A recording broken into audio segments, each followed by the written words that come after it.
तो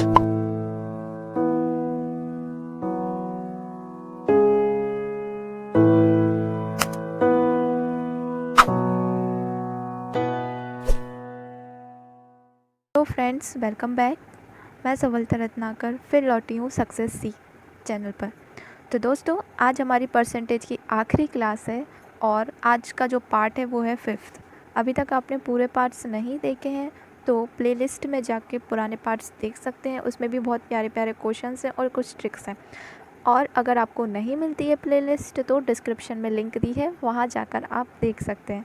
तो चलिए आगे बढ़ते हैं हमारे पार्ट 5 में, जिसमें हम परसेंटेज के इम्पॉर्टेंट क्वेश्चंस लगाने वाले हैं, वो भी प्रीवियस ईयर के। ओके, तो इससे पहले हम देख लेते हैं कि हमने अभी तक क्या क्या पढ़ा है। हमने परसेंटेज की डेफिनेशन पढ़ी, उसके बाद हमने कुछ फ्रैक्शन पढ़े, फ्रैक्शन से परसेंटेज में कैसे बदलते हैं और परसेंटेज से फ्रैक्शन में कैसे बदलते हैं। फिर हमने देखा percentage increasing and percentage decreasing को आके क्वेश्चन में हल कैसे करते हैं। फिर हमने उसके ऊपर कुछ क्वेश्चंस लगाए थे। उसके बाद एक चार्ट पढ़ी थी जो मैंने आपको याद करने के लिए दी थी। अगर आपने यह चार्ट अभी तक नहीं लिखी है तो स्क्रीनशॉट खींचकर अपनी कॉपी में नोट डाउन कर लें। फिर हमने सक्सेसिव इंक्रीजिंग एंड डिक्रीजिंग के कुछ फॉर्मूलेज पढ़े थे कि सक्सेसिव इंक्रीजिंग और डिक्रीजिंग हो रहा है तो हम टोटल जो इंक्रीजिंग हो रहा है या डिक्रीजिंग हो रहा है वो कैसे निकालेंगे, जिसमें कुछ इंपॉर्टेंट टेबल भी बताई थी। जैसे 10% इंक्रीज़ हो रहा है, 10% इंक्रीज़ हो रहा है तो उसका सक्सेसिव इंक्रीजिंग क्या होगा, 21%। उसी तरीके से 10% अगर डिक्रीज़ हो रहा है और 10% इंक्रीज़ हो रहा है तो उसका सक्सेसिव इंक्रीज़ या डिक्रीज़ क्या होगा, तो ये क्या होगा, 19%। और इसमें हमने कुछ क्वेश्चंस लगाए थे, इंपॉर्टेंट क्वेश्चंस। उसके बाद फिर हमने जो है इलेक्शन बेस्ड क्वेश्चंस पढ़े थे। उसमें भी 2-3 क्वेश्चन लगाए थे और मैंने कहा था कि आप अपनी कोई सी बुक हो उसमें से भी आप प्रैक्टिस कीजिए। फिर हमने इनकम और एक्सपेंडिचर पे क्वेश्चन लगाए थे, आय और खर्च पर, कि उसमें कितना, किसी का इतना आय हो रहा है, इतना खर्च हो रहा है तो उसका जो टोटल वैल्यू थी इनकम की वो कितनी है। ये इस टाइप के क्वेश्चन लगाए थे। उसमें हमने कुछ एडवांस और लो दोनों टाइप के क्वेश्चन लगाए थे। फिर हमने विद्यार्थी स्टूडेंट के लेवल के क्वेश्चन लगाए थे। मतलब जैसे स्कूल में कोई मैथ्स में पास होता है तो कोई फेल होता है, कोई इंग्लिश में पास होता है तो उसमें कुल कितने बच्चे पास हुए, इस टाइप के क्वेश्चन लगाए थे, जिसमें भी ट्रिक बताई थी। फिर हमने previous year question series start कर दी थी, जिसमें हमने कुछ बेसिक क्वेश्चन लगाए थे कांस्टेबल के, एसआई के, और ये जो क्वेश्चन लगाए थे ये हमने लगाए थे। उसके आगे और क्वेश्चन जो है हम आज लगाएंगे। तो जिसमें हमारा पहला क्वेश्चन है एमपीएसआई का, जो कि आया था 6 सितंबर 2016 में। देखिए ज़्यादा पुराना बिल्कुल नहीं है, ये 2017 में आखिरी वैकेंसी आई थी और ये 2016 का है। और क्वेश्चन देखिए कितना सिंपल है। 800 का 4% क्या है, बस ये तो कोई भी बता देगा। बेसिक भी अगर किसी ने पढ़ा है तो वो बता देगा कि 800 का 4% क्या है। तो ये मैं आपको होमवर्क देती हूँ कि इसका जो है आंसर आपको कमेंट करके बताना है। दूसरा क्वेश्चन भी सेम टू सेम उसी तरह है। 900 का 4% क्या है। ये भी एमपीएसआई का 2016 का क्वेश्चन है। इसका देखिए मैं बता देती हूँ आपको। 900 का 4%, तो 900 है। मैंने क्या बताया था कि 900 क्या होगा, हमेशा 100% होता है। अगर 900 का मुझे 10% चाहिए तो मैं क्या करूँगी, देखिए इसमें से एक ज़ीरो कम हुआ है तभी ये 10% बना है। तो क्या मैं इसमें से एक ज़ीरो कम कर दूँ तो ये 10% हो जाएगा। तो ये 10% हो गया 90। हमें क्या चाहिए 4%, तो हमें 1 की वैल्यू चाहिए। तो 1 की वैल्यू अगर 1% ये है तो इसका 1% क्या हो जाएगा, इसका एक ज़ीरो कम हुआ तो इसका एक ज़ीरो कम कर देंगे तो 9। तो 1% क्या है 9। अब 4% चाहिए तो 1% 9 है तो 4 का इंटू अगर मैं 9 में कर दूँ तो 9 4% आ जाएगा। तो 9 में कर दो इंटू 4 का, तो कितना 4% निकल गया हमारा 900 का कितना 36। तो हमारा आंसर क्या है 36।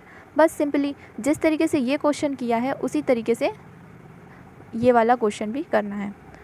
हमारा थर्ड क्वेश्चन देख लेते हैं कि जब रेडियो की कीमत 20% कम हो गई तब 80% वृद्धि हुई है, बिक्री पर कुल प्रभाव क्या है। देखिए जो स्टार्टिंग में हमने percentage increasing and percentage decreasing की मेथड जो देखी थी उसी से रिलेटेड ये क्वेश्चन है। तो क्या बोल रहा है कि पहले तो 20% कम हुआ फिर 80% वृद्धि हुआ, तो उसमें फॉर्मूला क्या था सक्सेसिव इंक्रीजिंग और डिक्रीजिंग में। इसमें बताना है कुल प्रभाव क्या हुआ, कि कमी हुई कि वृद्धि हुई और कितने परसेंट की हुई। तो 20% कम हुआ, सेकंड फार्मूला लगाया था हमने, तो 20% कम हुआ तो यानी 100 में से 20 माइनस कर देंगे 80 इंटू, ठीक है। और 80% वृद्धि हुई, तो 80% वृद्धि हुई तो क्या 180 लिख दूँ मैं। और नीचे कितने 100 आएंगे, एक, क्योंकि ऊपर 2 नंबर हैं। ये 2 ज़ीरो से ये 2 ज़ीरो, 18 का इंटू 8 में कर दीजिए तो ये हो जाएगा 8 8 जा 56 के 5, कैरी ऑन 5, 8 1 जा 8 और 8 और 5,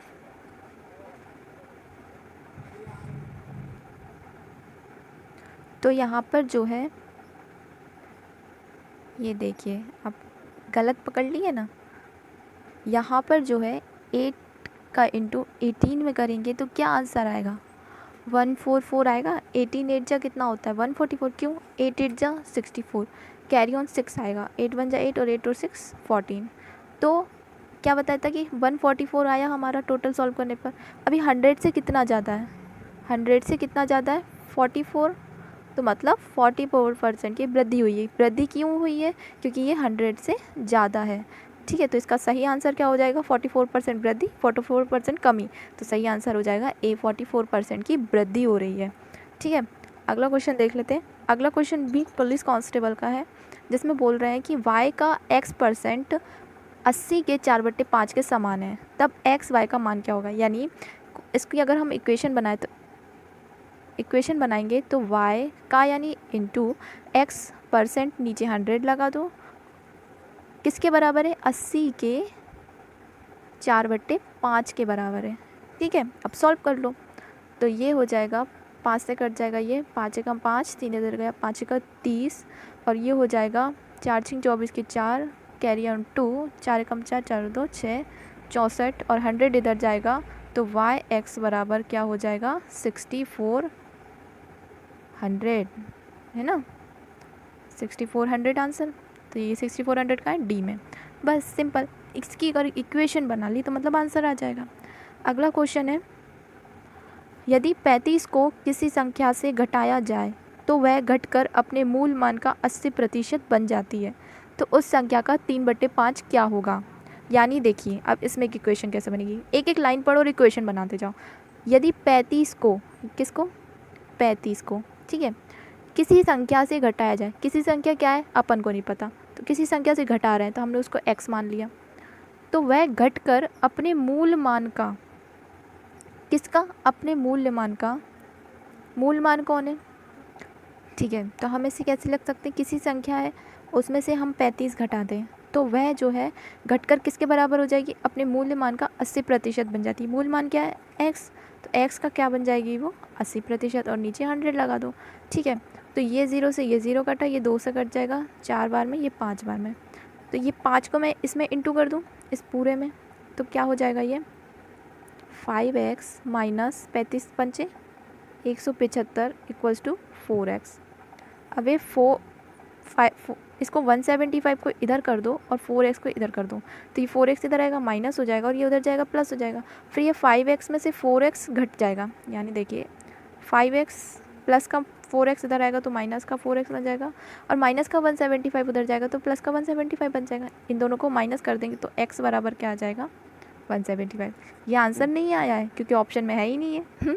तो फिर वो बोलता है उस संख्या का 3/5 क्या होगा, यानी किस संख्या का 175 का। अब 175 का 3/5 निकाल लो, 5 से इसे काट दो, 5 3 15, ठीक है, कितना बचा 2 5 25, इसका 5 में इंटू कर दो, 35 का 3 में, 3 5 15, कैरी ऑन 3 3 3 जा 9 और 105। तो हमारा आंसर कहाँ है भैया, यहाँ डी में 105 इज़ आंसर, क्योंकि सबको सॉल्व करने के बाद आंसर क्या है 105। ठीक है, अगला क्वेश्चन है हमारा कि एक आदमी अपनी आय का 45% राशन पर, 15% कपड़ों पर और 20% अन्य मदों पर खर्च करता है।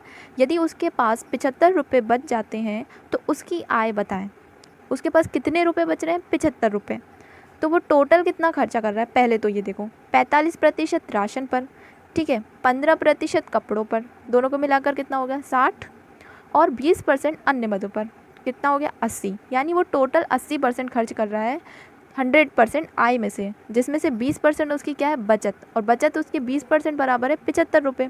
तो 75 रुपये किसके बराबर है, 75 रुपये किसके बराबर है 20 रुपये के, 20% के बराबर है 75 रुपये।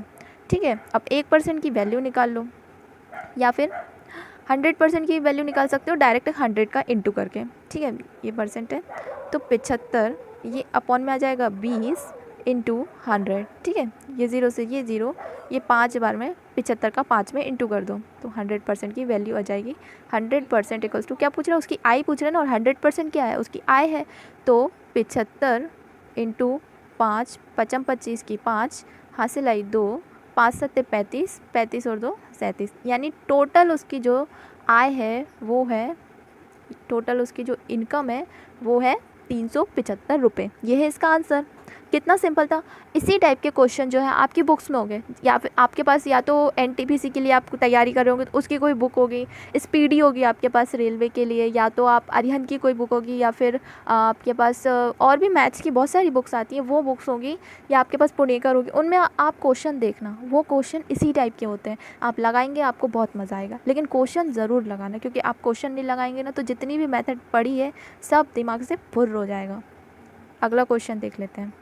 चाय के मूल्य में 25% की कमी हो जाने पर एक दुकानदार ने अपनी खपत में इतनी वृद्धि कर दी कि चाय पर खर्च में केवल 15% की कमी हो। यदि मूल्य कमी के पहले चाय की खपत 30 किलोग्राम थी तो अब खपत कितनी है। देखिए कितना बढ़िया क्वेश्चन है। देखिए इस टाइप के क्वेश्चन जो है अभी तक हमने नहीं लगाए, तो इसमें मैं आपको एक बहुत ही सिंपल सी ट्रिक बताऊंगी, और इस टाइप के क्वेश्चन में आप वो ट्रिक यूज़ करो, आपका आंसर आ जाएगा, ठीक है, बहुत ही सिंपल तरीके से। तो इसमें क्या सॉल्व करेंगे, सबसे पहले क्या, चाय के मूल्य की कमी हो जाने पर एक तरफ कमी हो रही है, फिर वो बोलता है पर एक दुकानदार ने अपनी खपत में इतनी वृद्धि कर दी कि 15% की कमी हो। कितनी वृद्धि कर दी कि 15% की कमी हो। फिर उसके बाद वो बोले मूल्य के पहले की चाय की खपत 30 किलोग्राम थी। पहले की चाय की जो खपत थी वो 30 किलोग्राम थी, है ना। तो चाय की खपत में हम क्या करेंगे, कमी हो रही है इसलिए हम 100 से माइनस करते हैं। तो इसका फॉर्मूला देखिए चाय की खपत निकालने का, चाय की खपत, ठीक है। तो इसका फॉर्मूला देखिए, सबसे पहले हमें वो चीज़ लिखनी है कि पहले चाय की खपत कितनी थी, खपत पहले, ठीक है। उसके बाद हमें इंटू करना है इसे 100 से, या तो कमी हो रही है या वृद्धि हो रही है, वो क्वेश्चन में जो दिया वो आपको करना है, प्लस या माइनस। यानी वृद्धि होगी तो प्लस करना है, अगर कमी हो रही है तो माइनस करना है। जैसे कि यहाँ कमी हो रही थी हम माइनस करेंगे। फिर यहाँ क्या लिखेंगे, यहाँ पर हम लिखेंगे, इसे मिटा दो दिख नहीं रहा, यहाँ पर हम लिखेंगे दूसरी वाली कमी कि चाय पर खर्च में केवल 15% की कमी हो। तो यहाँ पर हम लिखेंगे कमी, सॉरी कमी नहीं लिखते हैं इसको, अपन इसको लिखते हैं चाय पर खर्च में, खर्च, ठीक है, अपॉन यहाँ पर ऊपर वाले में क्या दिया है, मूल्य में कितनी हो रही है। तो यहाँ पर भी 100 प्लस माइनस, वृद्धि हो रही तो प्लस, माइनस यानी कमी। यहाँ पर क्या लिखेंगे, मूल्य, मूल्य में कितनी कमी या वृद्धि हुई है, बस। यानी कि चाय की खपत का फॉर्मूला इस तरीके से निकाल लेंगे। पहले खपत कितनी थी, इसको x मान लो, पहले खपत कितनी थी, उसके बाद इंटू करेंगे 100 टोटल परसेंट होता है 100, प्लस माइनस क्यों, वृद्धि होगी तो प्लस का साइन लगाएंगे और कमी होगी तो माइनस का साइन लगाएंगे। फिर उसके बाद खर्च में कितनी कमी हुई, खर्च में केवल 15% की कमी हो, और उसके बाद अपॉन 100, फिर प्लस माइनस मूल्य में कितनी कमी हुई या वृद्धि हुई वो यहाँ पर लगाएंगे, बस आपका आंसर आ जाएगा। अब देखिए इसी क्वेश्चन में ये फॉर्मूले से हम आंसर निकालते हैं। एक्स कितना था हमारा, खपत कितनी थी पहले 30, ठीक है, इनटू ब्रैकेट 100, क्वेश्चन में क्या हो रही है, कमी हो रही है खर्च में, तो माइनस कितने परसेंट की, 15, ठीक है, बंद, अपॉन 100, मूल्य में कितनी कमी हो रही है, वृद्धि, कमी, तो क्या लगाएंगे माइनस कितने परसेंट की, 25% की, बस सॉल्व कर लीजिए इसे। तो ये हो जाएगा 30 इंटू 100 में से 15 जाएंगे तो 75, अपॉन 100 में से 15 जाएंगे तो 85, और 100 में से 25 जाएंगे तो 75। इसे आप डायरेक्ट भी कर सकते थे, 30 इंटू 15 में से 100 में से मन में देख लो, 100 में से 15 गए तो कितना बचेगा 85, अपॉन नीचे कितना बचेगा 75, और काट पीट दो।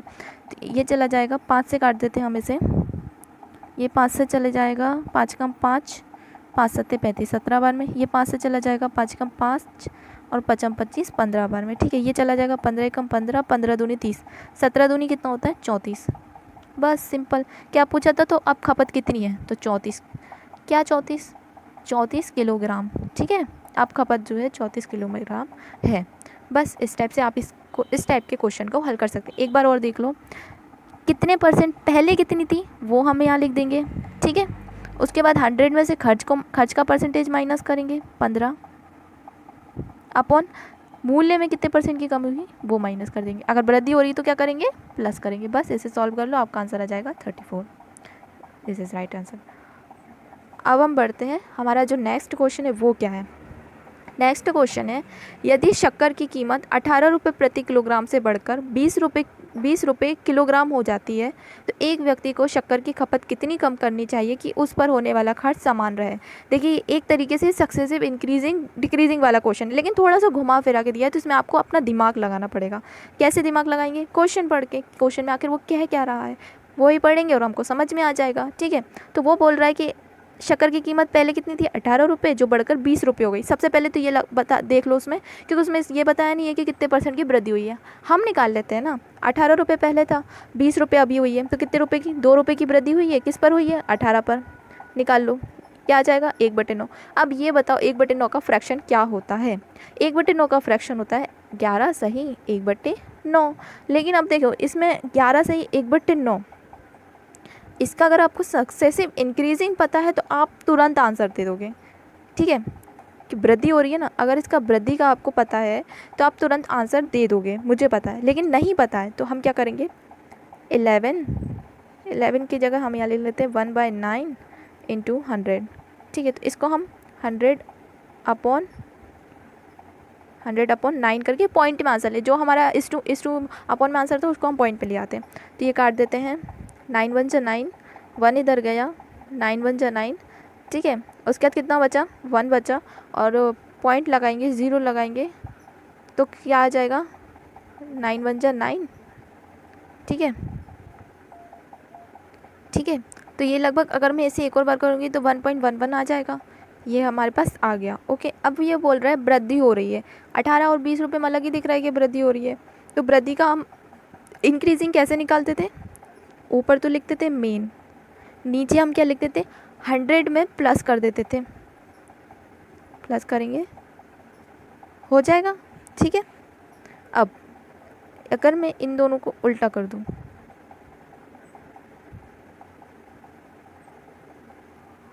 तो देखिए क्या लिखा हमने, 1.111, या और नीचे प्लस करेंगे 100 में तो 1.111 इंटू 100 कर देंगे। तो इसे आप जब सॉल्व करेंगे तो इसका जो आंसर है वो करीब आएगा 9.9, यानी 9.9% अगर इसका आंसर आएगा तो ये किसके करीब करीब दिख रहा है, ऑप्शन में से 10 के। तो आपका जो सही आंसर हो जाएगा वो 10 हो जाएगा, ठीक है। तो दोस्तों ये थे हमारे आज के क्वेश्चंस जो आपको बहुत अच्छे लगे होंगे। साथ ही मैं उम्मीद करती हूँ कि आप जो है ये वीडियो देखने के बाद अब बहुत सारे क्वेश्चंस लगा पाएंगे, और अगर नहीं लगा पाते तो आप क्वेश्चन कमेंट करके बता दीजिए, मैं आपको सॉल्यूशन सेंड कर दूँगी, ठीक है। और अगर आपको कोई और प्रॉब्लम आती तो भी आप कमेंट कर सकते हैं। साथ ही वीडियो को लाइक, शेयर और सब्सक्राइब करना ना भूलें, और हाँ बेल आइकन पर भी क्लिक कर लें ताकि आपको वीडियो की सारी नोटिफिकेशंस मिलती रहें। तो अब हम फिर मिलेंगे अगले सेशन में मैथ्स के, जिसमें हम जो है एज से क्वेश्चन लगाएंगे। नेक्स्ट टॉपिक जो है हमारा एज है, तो शुरू से देखने के लिए नया टॉपिक, अभी तक परसेंटेज का अगर नहीं देख पाया है तो कोई दिक्कत नहीं, वो आपको प्लेलिस्ट में मिल जाएगा। लेकिन अब डेली के डेली नया टॉपिक देखने के लिए सुबह 9 बजे ज़रूर आएँ। तो अब हम कल लगाएंगे एज से रिलेटेड क्वेश्चंस, एंड उसका बेसिक क्या है कि एज के क्वेश्चन हम कैसे सॉल्व कर सकते हैं, क्योंकि जो MPSI MP पुलिस या फिर जेल पहरी या फिर MP के जो एग्ज़ाम्स होते हैं उसमें एज से बहुत सारे क्वेश्चन आते हैं, और ये टॉपिक बहुत इंपॉर्टेंट है, इसलिए मैं अगला टॉपिक एज ले रही हूँ। इसमें बहुत कन्फ्यूजिंग भी होते हैं बच्चे, ठीक है। तो अब हम फिर मिलेंगे अगली क्लास में, अगली वीडियो में, जो किसकी है, एज की है। और जो क्वेश्चंस है वो लगाते रहिए ताकि आपका जो है मैथ्स का जो पावर है वो इंक्रीज़ होता रहे, ठीक है। तो हम फिर मिलेंगे, तब तक के लिए बाय बाय, जय हिंद, जय भारत एंड बाय बाय।